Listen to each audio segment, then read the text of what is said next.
Hey everybody, welcome to another episode of The Table here on the Redeemer Connect podcast. This is Pastor Caleb coming at you. I'm joined by Pastor Sam. How's it going, Sam? How you doing, bud?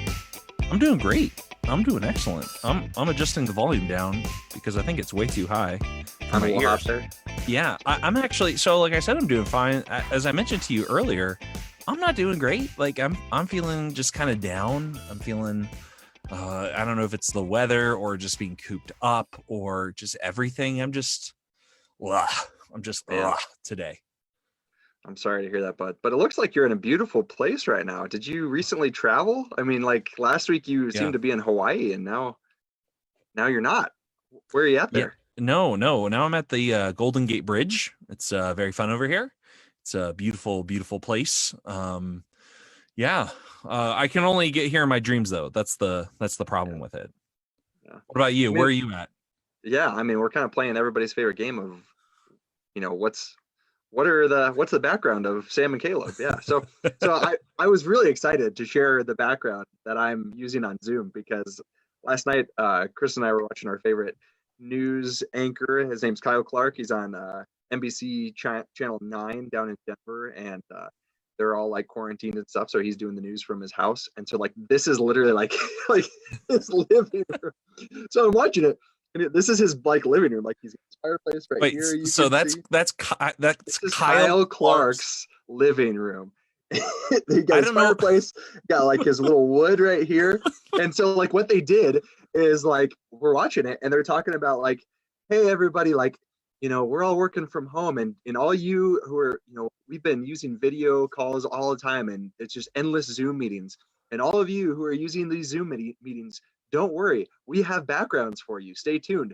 And I stayed tuned because I knew it was going to be something good. And they said, here, text this to this number, say, hey, next, and you get all these backgrounds of like the 9 news backgrounds. And so this is one of them. And so anyways, I was super thrilled to get it. And so those of our viewers, not our podcast listeners, unfortunately, I'm sorry, guys, but our viewers can see I feel like a news anchor. Look, this is the chair he sits in right here. Like, I'm sorry, I'm excited. No. I'm now going to do something else. Now, let me ask you: have you ever read Infinite Jest? No, I haven't. Do you know what I'm talking about? Do you know this book? I've heard of it. Yeah, I've never read it though. So it's by David Foster Wallace, and it's referenced a lot in one of my other favorite authors, the guy who wrote "You Are What You Love," James Smith. He references David Foster Wallace and Infinite Jest, and it's like 1,000-page, very, very dense book. And I was listening to it on Audible, and like I got 30 hours in. I need to take a break. There's like another 30 hours of it. Holy cow, that's impressive, man. But one of the things, there's all these like really weird short snippets. And one of them is how people, now this was written in like the mid-90s. And he starts like, people are like using video chat to communicate. But what people started to do was like, they would get all dolled up for the video chat. And then they started wearing masks for the video chat. And then like they became even more advanced. So like you're essentially looking at like perfect Barbie dolls of each person. And then this other person, like, he's going real cheap, and he just puts up like a fake kind of mask, which is both like super retro, but also like very brave in the eyes of people, right? Like, look at this guy, he's not using one of these computer generated, things. And it just made me really think about our society, especially right now, as everybody is communicating by video chat. Oh my gosh. And just like this note. And so like, if I could create a mask, right, of myself, maybe my mask would be just and so this is going to be me for the purpose you have been all about this, man. Oh my gosh. I got to tell you that Joe Exotic has been saving me. That watching memes of him has just been so important for my mental well-being. And I don't think this is true, but I feel like we just lost all of our Facebook viewers. All of our podcast listeners are like, I'm done. This is it. And they've just checked out. No. So I know, but like how, like if I could pay $5 for a computer program that would let me put up like any face that I wanted, I would gladly spend that $5 This is on the that best. computer This is program. the best that Zoom has given us. These fun backgrounds, so we don't show The off the. backgrounds. Yes, everybody, we're in the closet again. Yeah, we're That's surrounded by right. our clothes. It's the best acoustics that we could get. But That's so anyways, funny. what an interesting thing. Yeah, I've been seeing people like on social media like be all about like, here's what I'm wearing for all my video calls tomorrow, and it's yeah, you got to get all dolled up. Like, look, I did my hair for everybody. Like Sam's got a sweet beanie going on. Like, man, Yeah, it's fun. There's I was reading an article about like the 9 different types of Zoom people there are, especially uh especially when it comes to like Zooming with friends, which I haven't really done. I haven't like Zoomed with any friends, but we like my we life did as has a not life. gotten simpler. It's gotten more No, complicated. yeah, no, it's just one video chat to another. We did Zoom as a life group last week, and we're doing it again tonight, and it's helpful. Like it's everybody kind of Sure. gets their own little screen, and Hmm. I don't know. We don't usually dress up for each other though. Okay, there you go. But anyways, yeah, thanks everybody for joining us on our on our Facebook Live video and joining us for the listening to the podcast at a later date. It is April 2nd as we're recording this, and what are we on, man? Like it feels like forever, but just the end of the first week of the stay-at-home orders, right? Like from this Yeah. COVID-19, like at least here in Colorado, from I Governor saw Polis. I'm gonna adapt a joke I saw online earlier, but it's like most months have 30 or 31 days. February has 28, and March that has 8,000. Yes. Like Yeah. March No. took a long time this year. So I saw somebody say, in case anybody's wondering, it's March 97th. That's It's right. like, that's what it feels like, right? That's right. So March oh my god. So 97th. that kind of gets us to what again, just kind of like last week, we have an idea about what we want to talk about, but we'll just see how it goes. But it gets to what we want to talk about today. And so viewers, I promise we're going to talk about more than just Joe Exotic as usual. But kind of the question I wanted to ask us today, and viewer, as you're chiming in, add this to the comments if you want. But the question that I want us to ask and answer today is like, well, you first, Sam, like fill in this blank, okay? Okay. Yeah. When things get back to normal, like right when things get back to normal, I'm Okay. going to blank, or I'm looking forward to blank, right? Like when things Okay. get back to normal, what are you going to do, or what are you Okay. looking forward to doing? Yes. Yes. While I think this, you type it out in the chat for other people to Okay. answer it. When things get back to normal, I am going to have just a huge block party. I don't know how I'll afford it, but me and my neighbors, we're gonna get together. We are gonna drink. We are gonna have fun. We are gonna hug. We're gonna high five. I want to celebrate with my church family. I just want to have like a giant celebration to kind of like mark the end of COVID-19, and I don't know if it will come kind of like all of a sudden, if you will, kind of like VE Day, right, where victory was declared in Europe at the end of World War II, or if it'll just be this like really slow, drawn out, gradual of things getting better. But I want to have a big party where I can touch people in appropriate ways. Oh my god. You have a way of saying things, which is like perfectly fine to say it, but it just sounds so weird. But anyways, Dan's over here asking if he can dress up for your party, Sam. So I think yeah, man, the dress up, I love it. Asking to join you. Yeah, Kim was gonna meet her new baby nephew in New Mexico. That's good. Yeah, I mean, like it's the question that we're all kind of thinking, right? Like we're on the first week of this stay-at-home quarantine and this being stuck, right? Like, and those of you who are like actually keeping it, right? Like you actually are like staying at your house, like you're, I don't know, maybe you're going to the grocery store, or I don't know what you're doing. Maybe you're going on a walk, like, but like everything's still kind of so confined and so constrained, and so I don't know. I think we can't really help it. We're starting to think like, well, when things do get back to normal, I can't wait to do this, right? Like I can't wait to go on a hike, right? Like I am looking forward to, like they shut down the national parks in the state, which when that happened, I was like, all right, enough is enough. Like the line is drawn. If you're shutting down nature, things are getting real bad, Oh my gosh. I thought it was going to be like when we had the government shutdown a year or two ago, and then suddenly like the national parks were free. And then, Oh like, yeah. right, you could just go into it, but they didn't have any toilet paper. Well, Yeah. now they still don't have any toilet paper, but you're not allowed to go into them, right? You aren't going to find what you're looking for there. Yeah. No looting there. But it's, yeah, I mean, I think, yeah, go ahead. What were you saying? I was just going to say, we got some really great comments. Mary says that she's looking forward to worshiping in person with her Redeemer family, which is fantastic. Nice. Bonnie says they're looking forward to drive to Denver to hug their 2 grandkids and their parents. And Gina's saying finding a way to throw a prom/graduation for her daughter Angelina. And all of these things really kind of brings up what we're missing right now. You know, I know. Family connections, these huge milestones and celebrations in life. Yeah, it's all these things that we are not technically able to do anymore, right? Like even those of us who are with our families or whatever, you know, we're stuck at home with family. Like that's all you can see. Like you can't go see extended family. Like you can't go see friends. So like you're not supposed to, at least, you know, like that's technically illegal.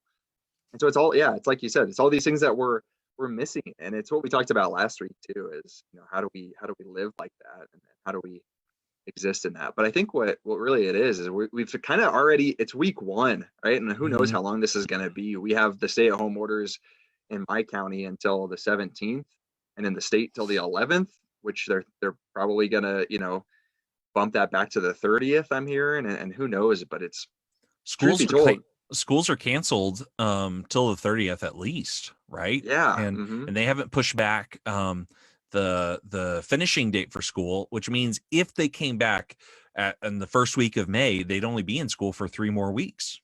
Yeah. I'm sorry, I just saw Gina's comment, and I think that this is somewhat jokingly. She said our families have enough connection. That's right. It kind of gets to the point I'm trying to make here, right? Like we're dreaming of like our freedom, right? Like I'm feeling confined. I'm feeling captive to my house. I mean, I love my family, but I just am done, right? Like I'm ready for something different. And so we're just ready for freedom. We're just dreaming of being free from the confines and the captivity that's all around us. And so, man, it's just so true, right? Because it's something that I brought up last week, is I realized like what I've really been learning about myself in this is how much I value my freedom, the ability to just go where I want and hang out with who I want, when I want, where I want, right? Like, and we don't have that anymore. And so can I tell you something that I have come to deeply cherish in the last like 4 months that I no longer have? So Ben and Charlotte, Ben's 7, Charlotte's 6. Almost, they're going to be 8 and 7, right, in a little bit. And the really difficult thing for me has been every Monday I've had, you know, Mondays off for us as church workers, and I work a lot of Saturdays, so Monday's like my one like real true day off, and I try not to do anything, right? Like that's where I'm trying to get my rest in, and I don't have the kids normally for the first part of the day because they go to school. And now, even if I have like a day off per se, it does not feel like a day off because I still have so much responsibility. It's very hard to take time for myself, right? To actually get rested and rejuvenated and re-energized, ready to go forward. It's tough. Yeah, I was having a conversation with my next door neighbor a few days ago, and he works for JBS, and he's finally working from home now. Like he's still like as a food packing place and production place, like they're still essential, and so he was still working. Now he's working from home, and we were just talking about like, hey, like how's working from home going? Because it's just odd. We were both saying that it's just so weird because like when you go to work, like those of you who are watching or listening that work from home, you're maybe a little bit more used to this, but those of you who are watching or listening who like have an office or have a workplace, you know, you get up in the morning or whenever you get up and you travel to your workplace, and when you're at work, you have work on the mind, right? Like that's what you're focused on. Like, yeah, you start thinking about other things or daydreaming, but you're at work. And then typically at the end of the day, you go home, work's done, it's over, you've left it behind. But when you're working from home, it's like you get up and you're at your workplace. I know. Check out, you're still at your workplace, like I'm still getting emails, I'm still getting texts, I'm still getting notifications. And it's like, when does it start and when does it stop? I made the comment that what did I say? I said, it's hard to start, but it's even harder to stop when you're working from home. So I don't know. Yes. I mean, if you're watching, or if you're watching, you can chime into that if you agree, if you've been working from home. Like it's been such a weird thing, because like, especially like with us as a church, like we're just trying to just really mobilize our church members to really care for each other and to support each other and to love and serve people in our church family, but also people outside our church family. And so it's like, people don't rest, like people are, they're on their computer until late at night. And so you kind of have to be ready to respond and react and mobilize. And it's, I think boundaries have become somewhat of a difficult thing, right? So while at the same time we're kind of experiencing this like captivity in our homes, we also are kind of limitless in our boundaries for when it comes to like work. And that's been a weird kind of a weird experience that I've been going through. Yeah. One of the things that's helped me, because for some people, they wish they could work from home. Right. And I have so many friends who are without jobs right now, and it's just absolutely devastating and terrible. But if you are one of the people who's fortunate enough to be able to work from home, having like a little dedicated like nook or space where you can, like, for me, it's this closet, and when I'm done with work, I'm not in the closet, right? I get to come out of the closet and be with the rest of the people. And so that's been helpful, to have kind of like a dedicated space where this is where the work stuff happens, and then other places where it's not. Yeah, that's a great suggestion. Yeah. So I think like what we're kind of experiencing is we're starting to think about like when things get back to normal, right? Like yes. I've heard that in so many conversations, when life gets back to normal, when things get back to normal, and then they finish, which is why we kind of started that and asked that question for you, viewer and listener. And it's fascinating to see and to hear what people say, because it's a lot of it is connections and relationship, being around people again and doing fun things, and that's so beautiful. But kind of the next question that it brings up that I've started to ask myself, because I have my little like list, right? Like, yes, here's my list. This is what I'm going to do when things get back to normal, and it's probably all going to happen one day. Like I just can't wait. Yeah, but it's caused me to stop and this is kind of the next question that I wanted to bring up, is like, what has God been doing through this situation?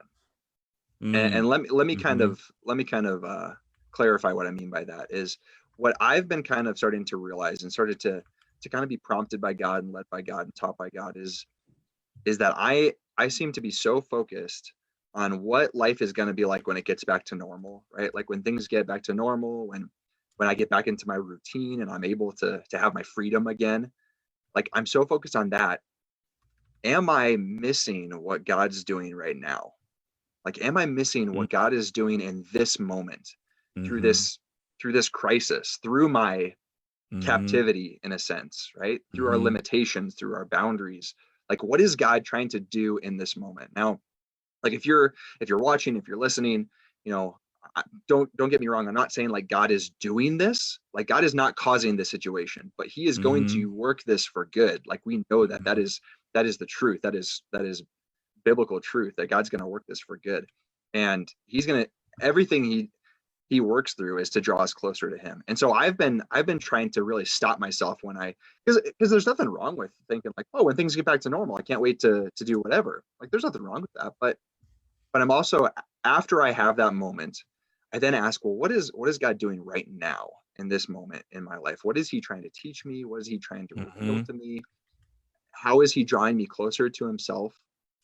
So I don't know. I mean, viewer, if you have a response to that, Sam, if you have a response to that, that's something that I wanted today, just for us to kind of just vibe off of like, what is God doing in this moment, I guess. I love that. I asked in the Facebook chat, and I said, what have you seen God doing through this situation? Kind of riffing off what you just said, I quoted Romans 8:28, which reads, and we know that in all things God works for the good of those who love him, and who have been called according to his purpose. And it can feel like right now that seems like a trite, well wish. Right. Yeah. But as I heard Dan Price describe his friend saying to him, it's truly a hell of a promise. And that's kind of like and I don't think what we're doing right now is being Pollyanna-ish, right? We're not like pretending like there isn't massive suffering and hurt and pain all around us, but we are recognizing that there are things that God is still doing in this moment, right? And that this is not the first plague to fall on humanity. This is not the first time that people have dealt with like a very serious disease that ravages lots of people and the economy and all that sort of thing. We're not into some kind of uncharted waters for God. And yeah, exactly. And I think maybe, if your response to that is like, oh man, like, kind of like scoffing at it, then maybe God's teaching you that you can do that. Like maybe God's teaching you how to lament, how to be angry. Like maybe God's teaching you that, hey, I'm God, I can handle it. Bring it to me. Like bring it, and I can handle it. And you have permission to yell at me, to scream my ear off, to blame me. You have permission to be angry. Because oh my gosh, because like, what are you doing when you do that? You are going to God with that anger, with that, like that's great. Like you're going to God with that. You're not just saying, well, all right, I'm done with you, God. Like that's what we should avoid. It's turning to God. Like that's what the Bible is full of lament. Lamentations, Job, the Psalms, like even in the New Testament, people are like just blaming God left and right. And friends, like God can handle it. And so maybe what God is teaching is doing in this moment, not causing it, remember, but maybe what God is doing in this moment is teaching us how to lament, how to be angry. Yeah. Sam, I've heard you talk about this before, and I agree. Man. I think it's kind of like a lost art, right? Like when Scripture's full of it, and we don't do it. Like we even like encourage people as like Christians, like, oh no, like don't question God, right? Like don't be angry at God. Yes. You can't do that. And like, no, the reverse is true. Totally question God. Totally be angry at him because he can handle it. And and he's God. And as you just shared, like it's not a trite verse, but God will work all things for good. I think lament is so important, such an important spiritual tool. And as I'm getting into this, Jamie Anderson just said, Caleb, are you Jamie. In Kyle Clark's living room? Yes. That's really funny. He invited me over. We're social distancing. He's upstairs. I'm downstairs. It's okay. While I'm in the comments, Gina says, I feel like God has given all of us an opportunity to strengthen our faith and use this pandemic to learn faith and come closer to God. Kim talks about how before school at 7:30, go until soccer practice, fast food for dinner, separate dinner times, and now being forced to slow down. We're doing family devotions in the morning. We are, in all capitals, being a family. And she also adds, she's really enjoying getting to know her kids. That's awesome. Which is awesome. To get back to this idea of lament, I think that this is one of the lost arts in our Christian lives, that we feel like we need to put a happy face on everything rather than acknowledging that sometimes things really suck and that sometimes, man, this whole situation is terrible and I can't believe that it's happening. And this is an appropriate response, dear listener, because our world is broken and there are things that are really messed up, really evil, and we should take those things to God and leave them at his feet. And so I in the comments I posted Psalm 13. This is one of my favorite kind of go-to psalms, and it's kind of like in two parts. In the first 4 verses, the psalmist is just kind of crying out to God, and he's saying, "How long, O Lord, will you forget me forever? How long must I wrestle with my thoughts day after day and have sorrow in my heart? Look on me and answer. Give light to my eyes, or I will sleep in death, and my enemy will say, I have overcome him." I mean, it's this whole kind of cry out of like, where are you? Like, are you real? Are you going to show up? Yeah. Are you asleep? My cranes? Right. Like, are you asleep? Because I'm about to die here and I need you to show up. And so lament, for those of us who want to use this as a tool, is to truly express the deep pain, the deep hurts, the deep dark parts of our life, and to express that to God. And then the second part of lament, verses 5 and 6, the psalmist says, "But I trust in your unfailing love. My heart rejoices in your salvation. I will sing the Lord's praise, for he has been good to me." And so a lament is part one, naming that which is broken and evil and messed up. And then part two is, God, I'm still going to trust in you through this. I trust that you will work this towards the good for me. I don't know how you're going to do it, but I trust you. And I have faith that you're going to do that. And so I think that is a very healthy way for us to express the hurts and the pain and the suffering that we go through. And what you just said brought something that there's a comment that Jamie just made that it's like she's reading my mind, and I want to get to that in a second. But what you just said, and that second part of lament is so crucial, right? That I will sing the Lord's praise, for he has been good to me. The second part of lament is remembering how God has come through in the past. Maybe not in the way we anticipated or in the way we wanted, but he has come through. He has seen things through victory. And what stood out to me, what that got me thinking of, is this song by Elevation Worship. It's called "Do It Again," it's fantastic. And like the listener or viewer, whoever is watching right now, if you want to pull up those lyrics, it's just beautiful. It's all about just like the words are, "Your promise still stands. Great is your faithfulness. I'm still in your hands. This is my confidence. You've never failed. You made a way where there is no way. I believe I'll see you do it again." Like that's what the second part of lament is all about. It's, I know you've done this before. I know that you've won this battle. You've seen this through to victory, and you're going to do it again right here. And that's what I've really been kind of resting in and trying to find hope in this whole difficult situation, in this COVID-19 crisis, right? It's just God already knows, and he's seen this through to victory. And it's might not be in the way that we want or the way that we expect, but he's seen the victory on the other side. And that's our hope as Jesus followers, right? Like that's our hope as believers in Jesus, that the victory was on the cross and in the empty tomb. Like we even see the victory on the other side. And we hope and pray that there's a victory in this battle right now, this difficult circumstance. So what's something that God's been showing you, teaching you, revealing to you in this time? Like what's something that where you're like, oh yeah.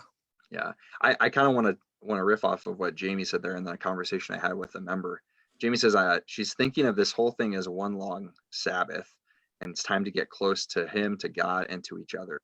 I was having a conversation with a church member a few days ago. I just called him up to talk about something else, and we just were like, "Hey, how's it going? Like what's been, how's your family been doing through this thing?"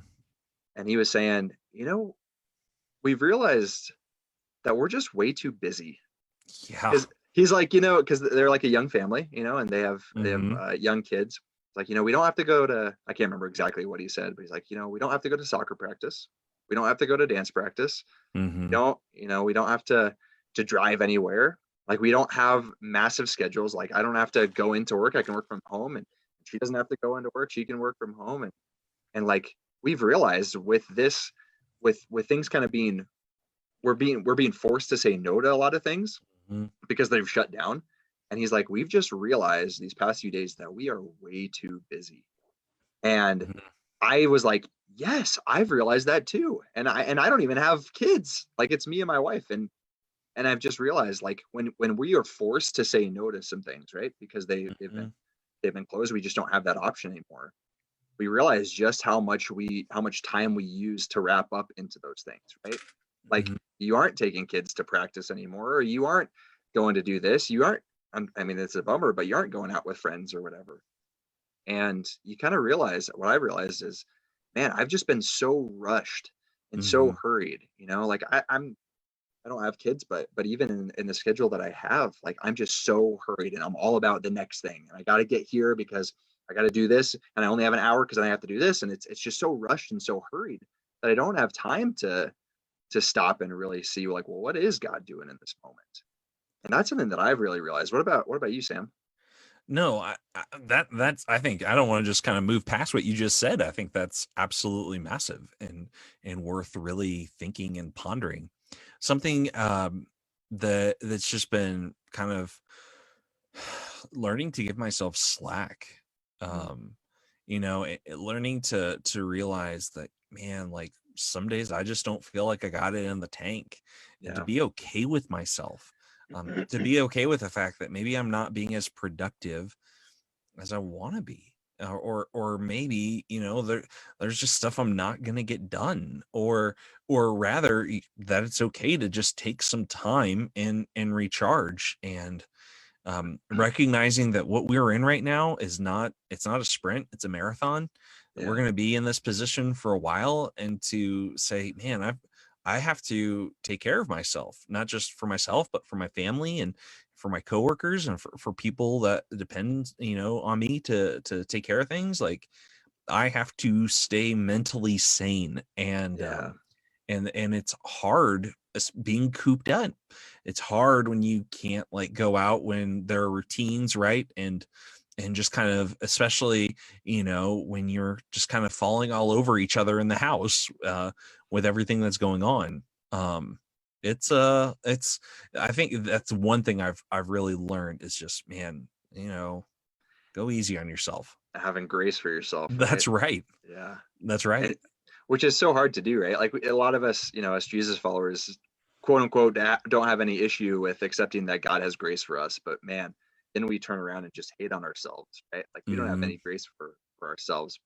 Um, and man, what a good thing to learn. And it's something that I've been recently hearing is, we earlier in this episode we talked about when things get back to normal, right? When life gets Hmm. back to normal. You kind of mentioned something that stood out to me is that, well, right now we kind of have to treat it like this is the new normal, Hmm. and not like it's an ultimatum or anything, but it's like, man, what can we do to accept, at least in the moment, that this is the new normal, and how do we adapt? How do we have grace for ourselves, like you were saying? How do we make the most of the opportunity that we're in, and how do we continue during listen to our last episode, living in uncertain times? It's what do we do when this is the new normal, at least for the foreseeable future, so Yeah. Well, and that's there's a old saying, right, that about politicians, right? They never let a good crisis go to waste, and there's a lot of truth in that, and that we can be using this moment now to reevaluate, right, where we're at. Lee and I were talking the other day, and she had a devotion, and we're just kind of sharing, and in this idea of like taking your decisions to their logical end. And one of the things that we're just talking about is how, like, what, like, where do we want to be? Where do we want to mm, be when we're 65, 70, right? Okay, if that's where we want to be, what are the steps that we need to take today to get there? yeah, Are we wow, living life in such a way that we're going to end up where we want to be? And I'm not talking about retirement or something like that, though I guess you could use it in that way. I'm talking about like, what is it that we want to have when we're older? We want to be surrounded by family. We want to have lots of kids, and just kind of thinking through that sort of thing, and then saying, okay, are we making those kind of decisions? Are we making decisions now that is going to invest in the spiritual life of our children, that our children are going to be connected to Jesus in 30 mm, years? yeah, Like, are we, and just really thinking through that sort of thing, and just taking this as a moment to kind of reset, yeah, not that we're going to do anything perfectly, but just to say, okay, let's try and make some better decisions right now. Let's try to aim in a different direction, yeah, sort of that's thing. huge. And so this is a quote that I shared with our staff when we had our devotions Mhm. yesterday morning. It's from Dallas Willard. He says, Hey, uh can you put it on your screen that's, yeah, sure, let's see. or copy it to the comments? That's a good idea. Let's see if I can do that. It might take me too long, but let's see if I can.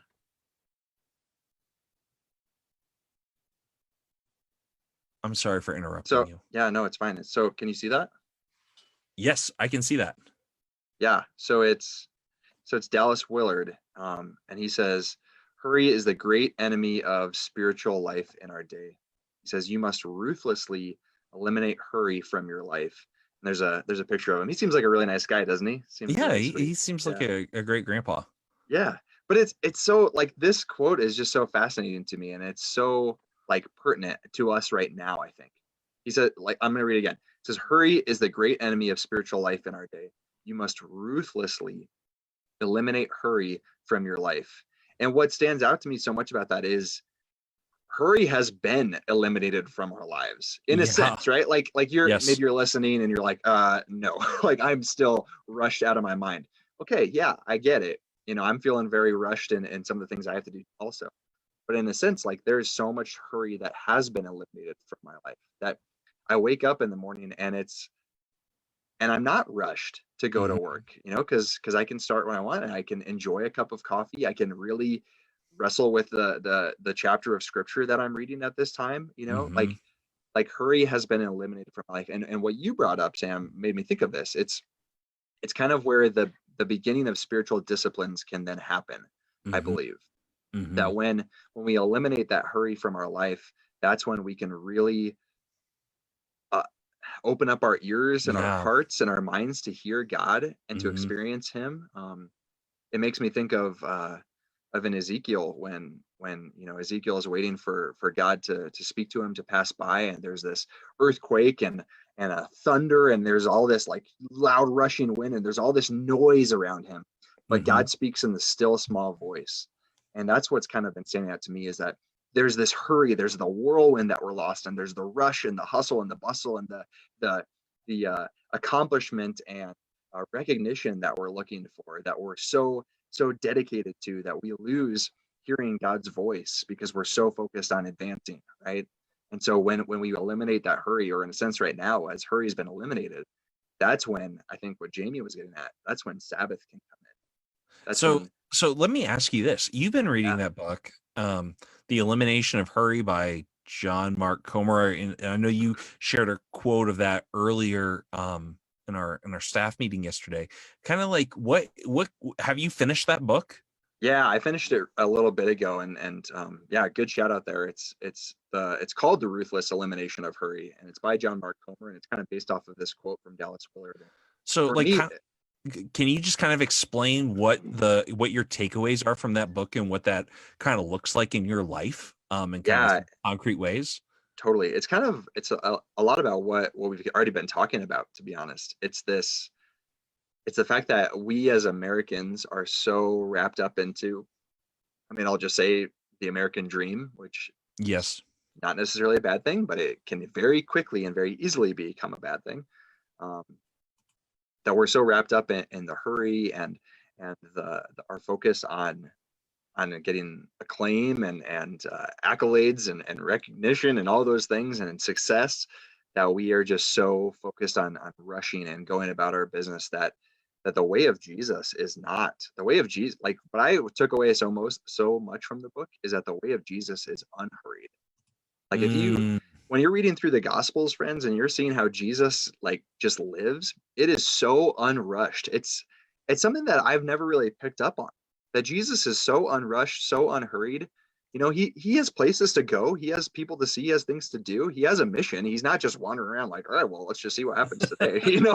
Like no, he's got a plan and he's gonna do it, but he's unrushed on his way to fulfilling his father's will. And what John Mark says is he's like, we so much want the life of Jesus, right? Like Jesus promises the good life, the abundant life to the full. And that's man, isn't that what we're striving for and wrestling for? And what he goes on to say is he says, yeah, we all want the life of Jesus. And to get the life of somebody, you adopt their lifestyle. And so to adopt the lifestyle of mm, Jesus is the way to really experience that abundant life. He used the example of somebody training for a marathon.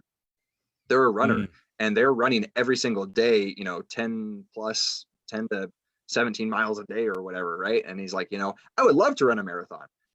So how mhm. do I do that? Well, I need to adopt the lifestyle of a runner. And so he's like, it's Mhm. similar with Jesus, and yeah, we're Lutherans, and it's not so much about like things you do, but at the same Yeah, time, right, like right. spiritual discipline, spiritual practices, it's, if we want the abundant life of Jesus, then Mhm. let's follow in the footsteps of our Savior, of our Master, of our Lord. Let's adopt the lifestyle. Let's learn from the way he did things, and it's unhurried, unrushed, and circling back to what we're talking about today, and then I'll let you chime in, Sam. I'm sorry, I'm on my soapbox. Circling back, kind of like what Jamie said, what if this is an opportunity that God is not causing, but Mhm. blessing us with, Mhm. to become unhurried, to become unrushed, to Mm. slow down in a sense, and listen and experience and encounter our God. Like, what if that's what God is doing in this moment? Like as you said earlier, in Mark 8, we hear God works all things out for good. And so God is working good from this situation. And maybe that's the good right now, is to slow down, to be less hurried and less burdened. I mean, I think it's Corey Ten Boom who said, if Satan can't cause you to sin, he'll just make you busy. He'll just add hurry to your life because it's distracting. I'm Sure. distracted. I'm distracted from focusing on God. If I got my agenda or my schedule, my routine, like, sorry, God, I got these things to do. And then at the end of the day, if I have time, then I'll focus on you. Like, Satan is kicking butt in that game, right? Like, man, let's, what if that's what God's doing right now, friends? Okay. Soapbox over. You go. Well, I want to kind of share some things that people were kind of giving in the comments, right? Gina says that she's realized that her will is different from God's will, right? Which is like the first commandment, right? That we'll fear, love, and trust in God above all things. Man, I including realize that every day, Right. hopefully. Yeah, exactly. John says God is loving his creation even through our sin, and it has confused us about that. John says peacefulness for me in these times are close flashback to how totally every part of my life is supported by God, who perfectly and totally has loved us and loves us still. It's beautiful. I want to share a quote from David Zoll's book Seculosity, and this is like the second page of the first chapter, and it's called The Seculosity of Busyness. And he says to be busy is to be valuable, desired, justified. It signals importance and therefore enoughness. Busy is not just how we are, but who we are or who we'd like to be. And Oh, right, and just this realization that busyness has become the end in itself for many of us, and that to be busy is to be valuable, to be worthwhile, to have meaning and purpose, and that people who aren't busy are laggards and layabouts, and just the stark realization that the way of Jesus is not a way of hurry, as we've been talking about, or busyness. Jesus has not come to give us busy work, right? But he has come to give us rest. He yeah. comes and he invites us to sit at a table and eat with him, right? And not a fast food meal, right? And he's serving it. That's right. We are taking time to sit down and just be with him. Yeah. That's the distinction to make, right? That the way of Jesus is not a way of doing. It's not something that we, and so that's the clarification, right? It's not something that we necessarily do. Yeah. It's a way of being. That's just we be. Like, that's Mhm. part of who we are. That's what you talked about last week. That's who we are. It's recognizing that at our core, we are children of God, that we are Yeah. brothers and sisters of our Savior, and that's who we are. And so that's how we be. That's good So grammar there. yeah. So let me ask you this, and maybe we could do this and close or whatever. Yeah. I haven't been paying attention to the time. Uh, what's a practical way? It's something that you've realized in your own life, something that you've realized from reading that book or whatever, just some insight you have. Like how is it that we can just not hurry? How is it that we can just be? How is it that we can just find rest, if you will? What are some like really practical things that we can take away from this discussion and maybe Yeah. try and implement? Man, taking it to the practical. That's good. And if you're listening to our podcast, you're not seeing me. I have a big smile on my face because I'll I'll be honest, part of reading that book, it was a little dangerous for me too, because some of the practical things he said is put yourself in situations that kind of try your patience, if that makes sense. They're sure. kind of, yes. It was an encouragement to do things that cause you to slow down, that force you to slow sure. down, to Yeah. So when you're at the grocery store, which this isn't maybe as applicable now, but when you're at the grocery store, I'll take it again. When you're at the grocery store, get in the line that's the longest. Oh, okay. Could you imagine? Like that sounds awful. Like it's gonna take a while. If you're not using the self-checkout, get in the line that's the longest. Well, self-checkout might be the longest. That's true, actually. Yeah, that's really true. So if you're driving, and you know how we all like to do, where there's 5 cars in this lane at the red light and there's 2 at this. Well, yeah, I'm getting in the lane with 2 cars, so that means I can get to where I'm going quicker. Stay in the lane with the 5 cars, and that's what, like, it's just that simple and that wow, dumb. And so, like, when I was reading that, I sometimes I've tried to do that, and it's hard because just frustrated because this is in my way from accomplishing what I need to. This is in my way. This is preventing me from getting things done, from checking the box to moving on to the next thing. And what I've tried to do in those moments is when I feel that frustration rise, I say, you know what, God, thank you for this moment to be patient and to trust that everything is on your timing and that you're going to get me where I'm supposed to be whenever it's your will, and whatever I miss wasn't important anyways. Yep.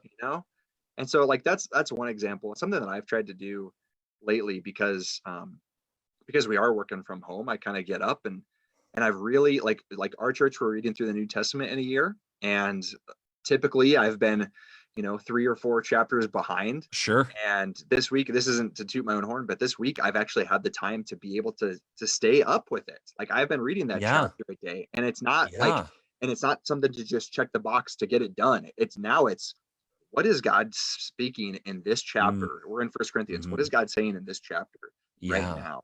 And resting in that and wrestling with it. And those, like I said, those are 2 kind of simple things. But what do you have any suggestions also, Sam, about some practical ways to do this? I think one of the things that we miss out on is that so this whole idea of rest that Jesus gives is based on Sabbath, and without getting into the Christianese of Sabbath and all that, the basic understanding is that Sabbath is a gift that God gives, that rest is a gift that God gives, and it is not the result. It is not the wages for the work that we do. So it's not that you work your 4 hours, then you get to take your break, and then you work your other 4 hours, and then you get to go home. It's not like that. It's I'm in the middle of my list, and you know what? I can just take a moment right now and rest. Like I don't actually have to, because rest is not a earned thing. It is a gift that God gives, and we have time all throughout the day where we should be in a rhythm of just taking time to rest, both physically and rest spiritually, resting in the promise that, man, everything's going to be okay, right? Like, you know what? God's in control. It's going to be all right. And that's huge. Yeah. Jesus says that man was not made for the Sabbath, but Sabbath was made for man, right? Yes, like we aren't weekend warriors. Like, we aren't working for the weekend. We're not earning that Sabbath. No, it's a gift that is given to us without hindrance from God. Yes.